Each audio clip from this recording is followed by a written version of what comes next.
Hello, my beautiful diamonds. SheilaTruelove here with you out of the hospital. And I am starting to get my strength back. I still feel weak, but it feels good to be with you. Right now, I want to share with you the importance of realizing that a man is not a plan that you can depend on.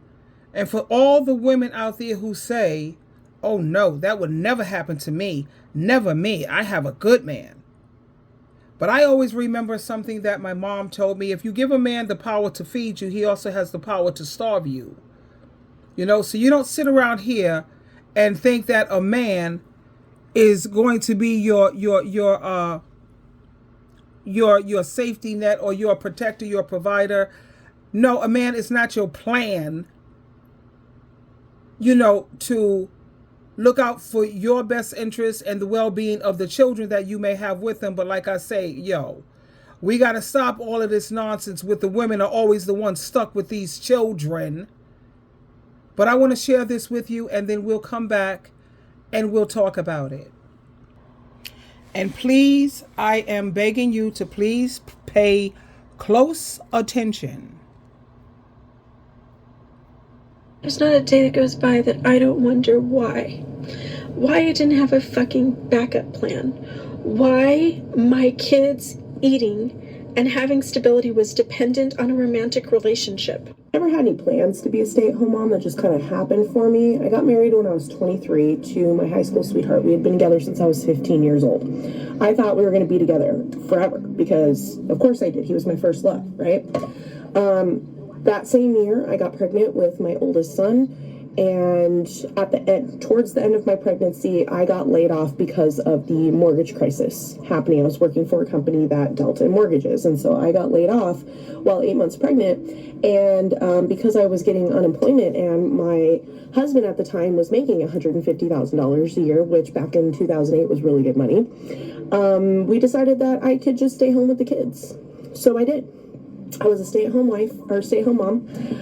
At 24, had my second son, and had been a stay-at-home mom for 2 years. In that time, my ex-husband, who had already shown signs of being abusive, had gotten exponentially worse to the point where he almost took my life twice. And so I had no choice but to leave.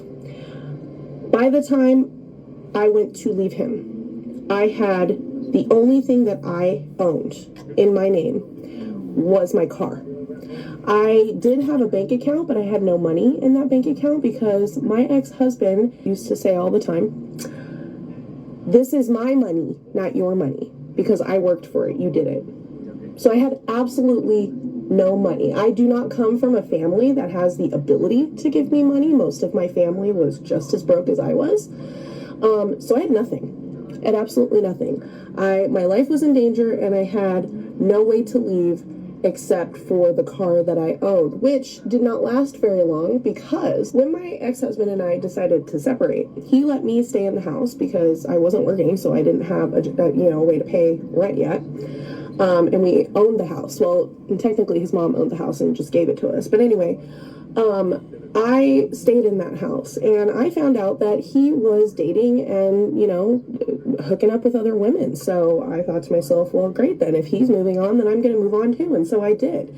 And I started dating a guy who I had been friends with for a while. And when my ex-husband found out about that, he broke into my home, woke me up with his hands around my throat. This would now be the second time that he attempted to end my life.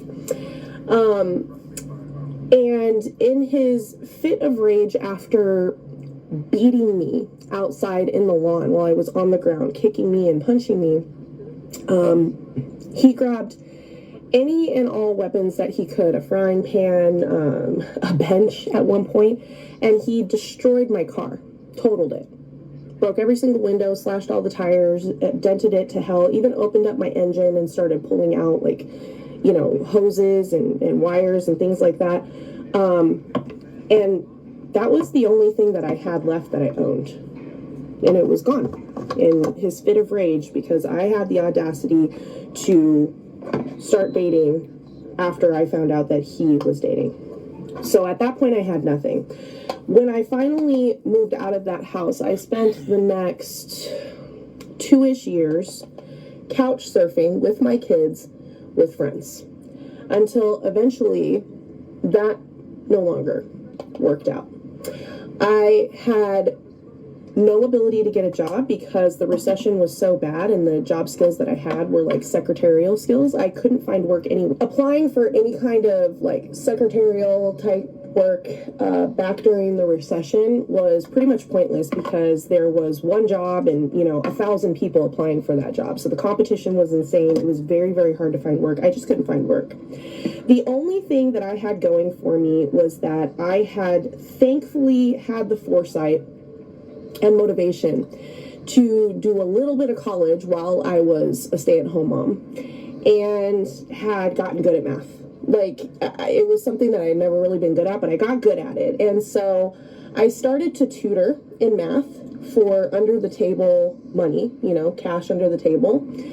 And that was enough for me to start paying for a motel. So I was staying for probably almost a year in and out of weekly motels that I would pay for with my earnings from tutoring that week. And yes, my kids were in these seedy little motels with me. These were motels that were frequented by prostitutes and their johns.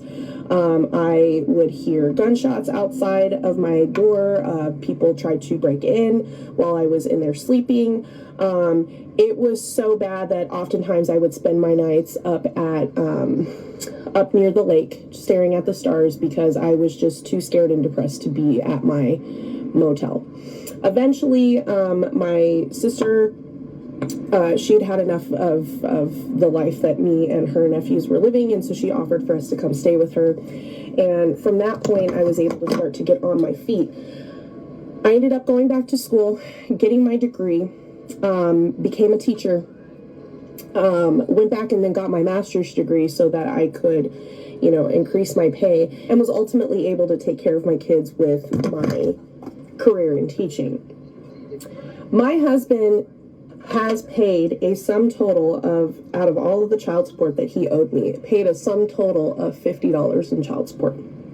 He owed me, I think we were pushing $40,000 the last time I took him back to court. He paid me $50 because once I took him to court to get child support, he decided to stop working.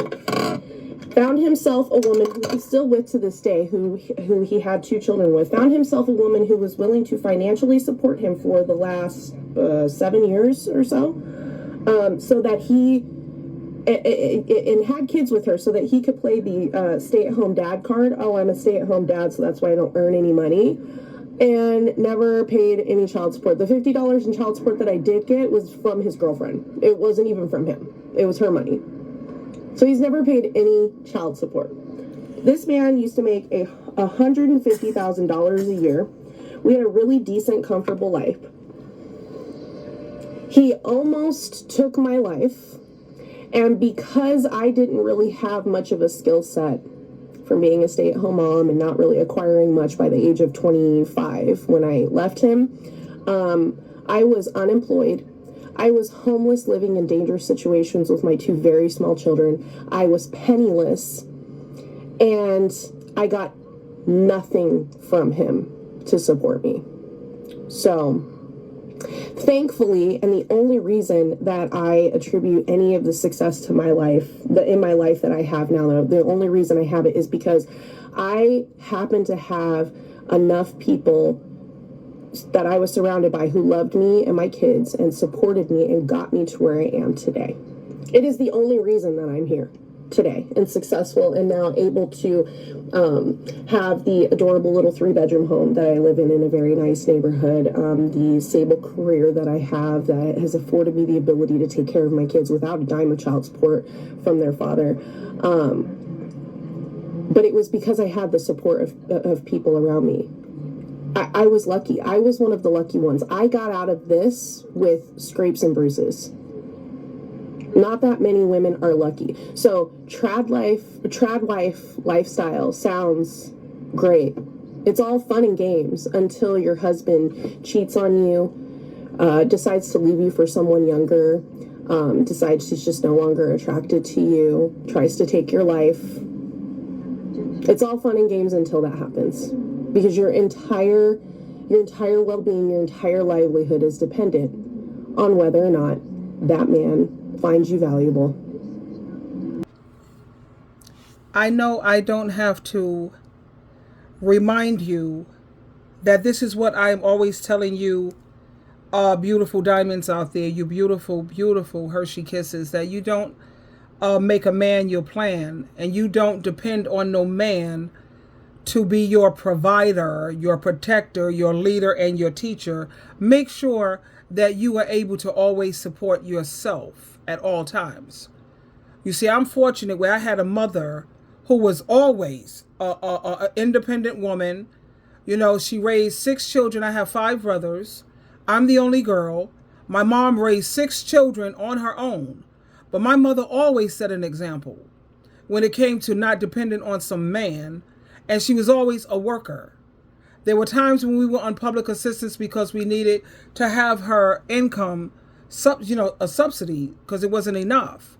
But I've always known my mother to be one monkey don't stop no show, for one. Number 2, she's always been a worker. She was never comfortable laying up on welfare, food stamps, and just laying back. No, not my mom. And then you keep in mind that my dad is Trinidadian. He had his own business, haircut, and he worked on the railroad business. I came from a background where it's workers. You know, yeah. And let's talk about what this woman says, how she ended up being a stay-at-home mom. And it wasn't her plan because she was working, but she had lost her job. And considering Dusty, he was making $150,000 a year. So I guess he convinced her, well, you could stay at home with the children and watch the house. But you notice the moment that she became dependent on him financially, you notice how he flipped the script. That's why I always keep telling you, Proverbs 31, the capable wife, the perfect wife. She's the example, honey. She was never nobody's stay-at-home wife. She was not nobody's stay-at-home mom.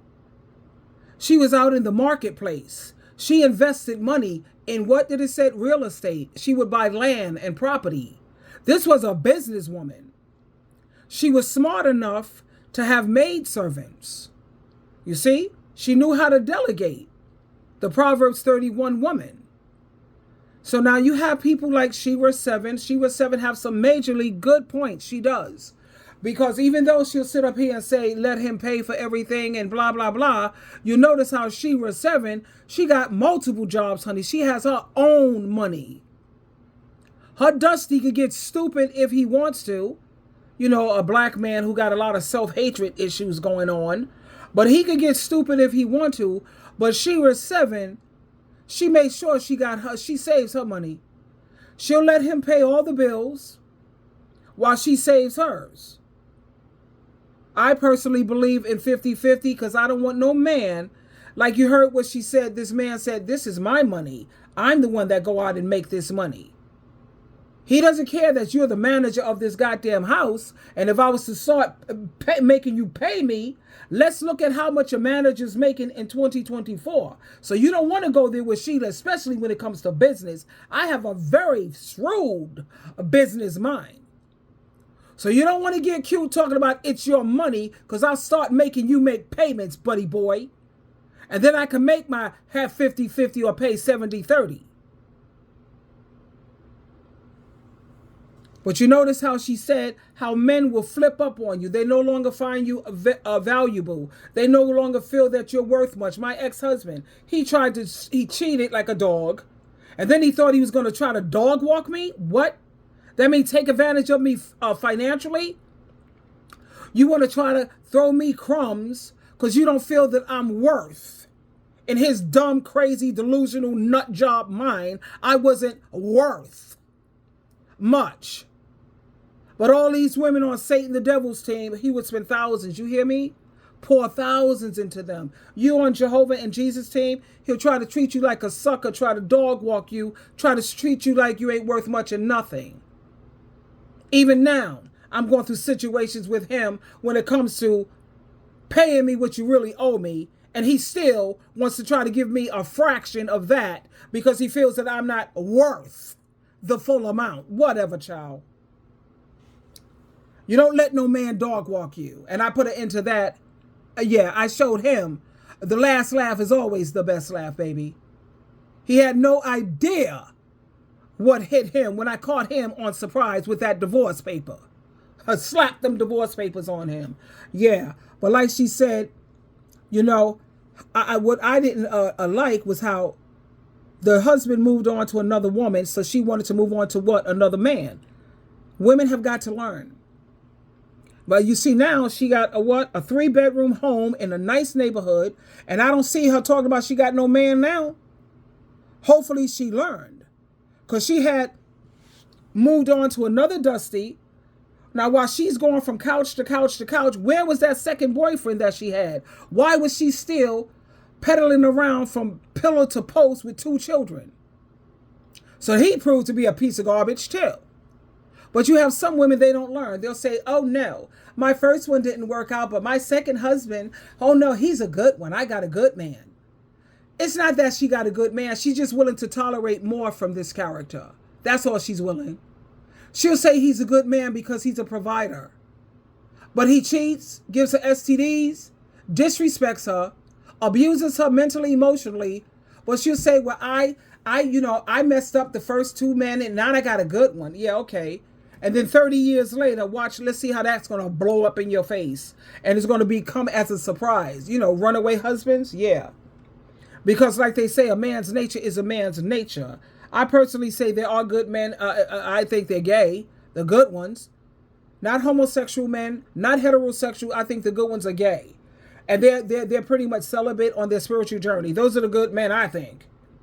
Because I know all men are not horror stories. My son is a man. My son is Christ-like, child. Don't you believe me? Check out L-Majesty. And then check out his channel and then come back and let me know, are all men toxic? Are all men domineering and controlling? No, they're all not. They're just rare. My son is about partnership.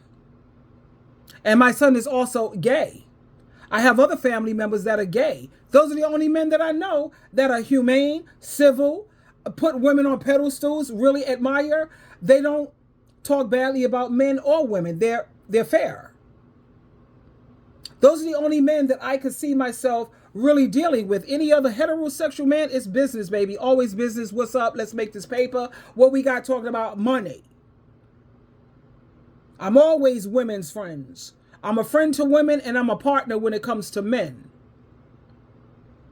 And for any woman talking about you don't get along with women, you should be in a psychiatric unit in a straitjacket because something is wrong with you. You want to take care of the gender that all throughout history have done nothing but abuse your gender, your own gender, and you want to support that. No. And now let's listen to some more advice from another woman. Let's listen to her experience. Now, I want you to listen to what she's saying here. Now, it doesn't matter whether you're dark skin, light skin, your real hair, extensions. It doesn't matter, honey. You figure, if they're Caucasian women, they're going to treat them better. If they're light skinned, maybe they're going to be better. They treat all the women the same. I don't care whether you are a natural. Come on, let's think about that. Somebody could cheat on Jay-Z cheating on Beyonce. What? That's nuts. Halle Berry, you're cheating on women like this. It doesn't matter. Their nature is their nature, and that is to tear down, destroy, try to destroy your self-esteem, try to tear down your confidence. They do what they do. Again, not all of them. I lean towards the gay men. I'm sorry, it is what it is. I don't promote homosexuality because I am a Christian. At the same time, homosexuality and gay is 2 different worlds, baby. That's another video. Let's listen in, honey. And I don't agree with Shira 7 on a lot of things because she's all about chase money, money, money, money. And she's not about anything spiritual. And with me, honey, that's number 1. That's number 1. Like the Bible says, anyone who does not provide for his family is like a person without faith And it's like there's an imbecile pretty much. And that's the number one most important thing. Now, when it says provide, it doesn't say financially provide. A man's job is to provide financially for his children. Women, as adults and grown-ups, you're supposed to provide financially for yourself. A man is supposed to provide, like the Bible says, any man who does not provide for his family, and it's talking spiritual, because the Bible is spiritual, period. So that's what it's talking about, number one. That should be a deal breaker if he's not providing spiritually. And Shira 7, even though she has so many amazing points, and she does, but she doesn't care about like God and Christ and spiritual and you know, we got to take care of our children in this world because it's very demonic out here. And you have to make sure your children have on the spiritual suit of armor so that they can be protected. And Shira 7, she doesn't lean that way. At the same time, let's listen in. Please listen to Shira 7 and older women. We are all waking up to the games that men play on us. We're waking up in massive numbers right now, whether you're married or dating. If you listen to older women and Shira 7, we will tell you the truth. We will tell you what's really going on. I like the point where she says, listen to older women, women who are more seasoned, women who are more refined. And people will say, well, oh, they're old and they're bitter. What can they teach you? She's not married. Where's her man? Can a single woman teach a married woman how the things about life? Let me tell you what a single woman can teach you and what I could teach you. And keep in mind, I've been married 2.5 times, engaged. To be married a third time. Thank God I dodged that bullet. Let me tell you what I could teach you. I could teach you how to have peace. I could teach you how to have joy. I could teach you how to have healthy relationships. I could teach you how to build sisterhoods in your community. And when I say healthy relationships, would you believe that I have the same 3 friends that I've had since I was 16? And my bestie, we've been friends for over 40 years. Now, if that's not healthy relationships, then I don't know what is. You don't have that many women who could say that they have friendships for over 40 years, 50 years with people I could teach you how to build healthy relationships. It's called be honest with each other. That's what me and my bestie do. This is how we manage to remain friends for so long. We don't lie to each other. We are consistent. We respect each other's boundaries. And lastly, most importantly, both of us are on God and Jesus' team. That's the real the secret to our success. And then lastly, Matthew 7:12. We don't do to each other what we wouldn't want done to us. That's why I know how to help you have healthy relationships, because I have 3 of them. Everything is not about a man. He's not the be all to end all. He's not a God. He's not your Lord. He's not your Savior. That's Jesus Christ. Isaiah chapter 54, verse 5.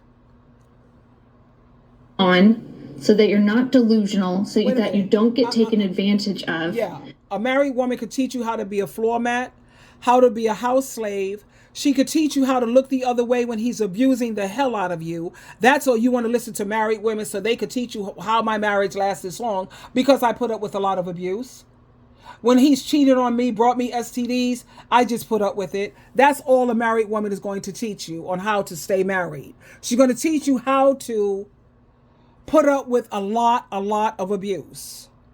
Whereas when you listen to women who are refined, single, independent, and happy, and they got joy and peace, that's the ones you should be paying attention to. And so that if anything does happen, you're not left in a worse position than you started. You have to realize something, that men are programmed to want access to a woman's body, and that's mostly what they're after. This game of love that we're calling love between men and women is just romance. It's just desire. It's just sexual. Now, we've misconstrued it with love, with fairy tale, with Cinderella, with holding my hand, with the end-all be-all, the greatest accomplishment ever. No, it's just sexual attraction. It's just sexual desire. So please don't throw your whole life away for nonsense fairy tales when it's just an activity that men want to do with you. And men want to do that, and they'll waste a lot of your time to make sure that they get that, because they get a lot of enjoyment out of it. And oddly enough, we don't most of the time. So make sure that they're investing in you, literally putting cash in your hands, literally paying your bills before you ever sleep with them. Because guess what? If they leave, if they were lying, then you didn't get the raw end of the deal. And make sure you wait a while to do that, because you need to make sure that they're telling the truth. You need to make sure that their actions align with what they're saying. You need to get to know somebody, and you need to make sure that they're serious about you. Because if something happens and you get pregnant, you're screwed. Especially with a man who can't even provide for himself. You need to make sure that he can provide for himself and for you. Now, that doesn't mean that you should rely on a man for money ever. Never. Ever. Never. That's what our mothers had to do because they weren't allowed to get bank accounts, but not anymore. We're playing the game smarter. We have our own money. We have our own businesses. And then we have men for fun on the side that have invested in us, that are not game players. Now, there are good men who hear this message and they understand, they get it. That smart women like me, we're not playing with little boys. We're not playing with boys who can't pay their bills, and we're not playing around with little boys who don't seriously invest in us. And investing means taking action. And it's not hard for real men to pay some bills. These men are making 200 grand plus. They have enough money to pay your bills and theirs. And if they don't, find another one. They should be worried about making money, not trying. Okay, I'm going to pause on that note because I'm not trying to take advantage of anyone. Let them pay your bills. And I'm a grown woman, sweetheart. I know how to pay my own bills. It's called being responsible. It's called being an adult. You know, in terms of sleeping around, you know, I say 7 months. You ain't touching. Don't even think about coming near me within 7 months. Even though, you know, the Bible recommends keep the sex within marriage. At the same time, before you get married, you need to know if you're compatible. And I would say you would, after 7 months, if you decide, this is on you, your conscience, whatever you do, child. Yeah, after 7 months, we'll do this one time, just to see if we're compatible. No more than twice, and that's 7 months. And that's after you put a ring on my finger. After 7 months, I bet if you don't know in 7 months whether you are considering me as your life partner, what are we doing here? One thing about me, don't waste my time. Don't waste my time. Don't waste my time.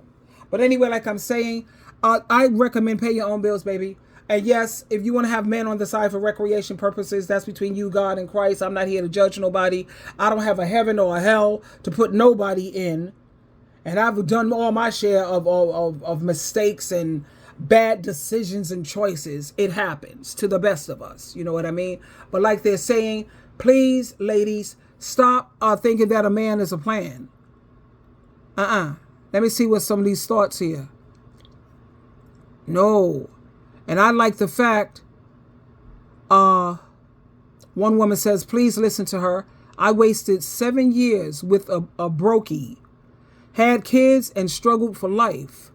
She says, now I make triple of what he have, and I'm so much happier. That's right. Women are doing it up. Ladies, please put yourself first. Get your education first. I say spiritually. Build yourself up spiritually so you have Jesus Christ who got you. Jesus Christ says, all you got to do is trust me, baby, and I got you. So put your spirituality first, your education, get your own place, do everything on your own. Get your hobbies, nurture your friendships with your females, take care of your own gender, and get to know yourself. Anyway, this is almost 30 minutes. I love you. It feels good to be back with you. And like I said, I'm out of the hospital. Thank you for all the support from my own gender. Yes, and I had some men too who sent me some texts, and thank you for them too. Like I said, I like gay men. You can keep these heterosexuals and homosexuals. No, that's not going to work for SheilaTruelove. Have a great one. I love you.